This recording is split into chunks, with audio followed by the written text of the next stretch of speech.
skypoker.com. Poker comes alive.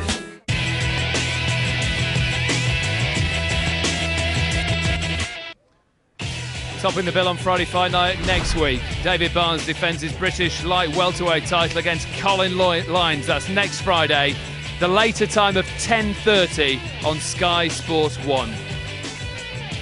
Tonight, Paul Appleby makes a successful first defence of his British featherweight title, but he's made to work by the experienced Isham Pickering is ringside with Ian Dark.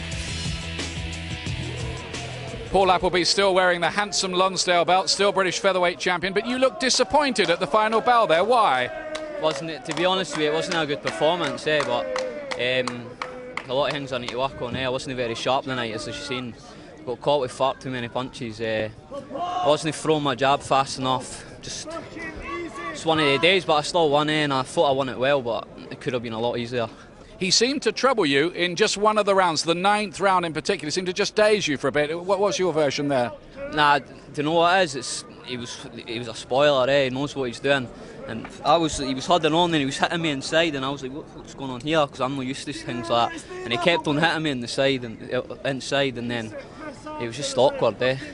He's a knowing old soldier. You've been named the Young Boxer of the Year.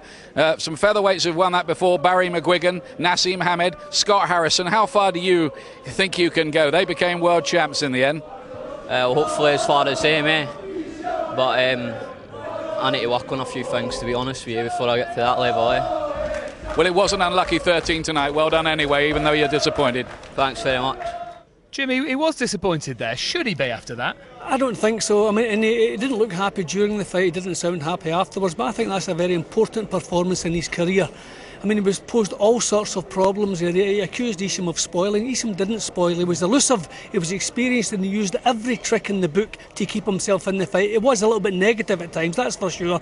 But I think that's a fight that will help Paul. And I think that the lesson has been learned. He still has a lot to learn. He's a young kid, we said before the fight, who's come to British Championship level maybe a little bit too early. He's going to have to learn the job as he goes. But I think that's a fight that will mean something. What could he and what should he have done maybe a little bit differently there? Well, there's things you have to do with elusive opponents. I mean, you have to show little feints before you go to work. You can't just march forward throwing punches. They can see them coming, especially Isham Pickering, who was a defensive genius a few years ago. He doesn't have the reflexes anymore, but he still has the technique, the knowledge and the experience, and he used that in every one of the rounds just to frustrate and annoy Paul. I think it's a very valuable fight in Paul's career. I'm not disappointed. It wasn't a great fight. There was no drama in the fight, but I'm not disappointed. I enjoyed it. All right, Isham Pickering, though, no doubt a good name to have on the record. Some big names in action in a very special event coming soon to Sky Box Office. Next Saturday night is Judgment Night. Adam Smith sets it up. Stand by for another boxing bonanza on December the 6th. It's the dream match of 2008 as the sport's biggest star, the Golden Boy, Oscar De La Hoya, meets the pound-for-pound king, Manny Pacquiao. It's a fascinating fight, pitting the size and experience of De La Hoya against the speed and aggression of Pacquiao. The curiosity of this fight, Manny Pacquiao coming up 2 weight classes and me coming down, what's gonna happen? You know, David and Goliath. I'm very excited, you know, it's gonna be a great fight, big fight for me, and you know, I'm hoping for a victory on December 6th. Our revitalized hitman Ricky Hatton will be back in Las Vegas at ringside to stake his claim for a shot at the winner of this pre-Christmas cracker. He throws a ton of punches, so it's gonna be, and I'm gonna stay right in front of him. I'm gonna fight. We're both gonna fight. It's gonna be an entertaining fight.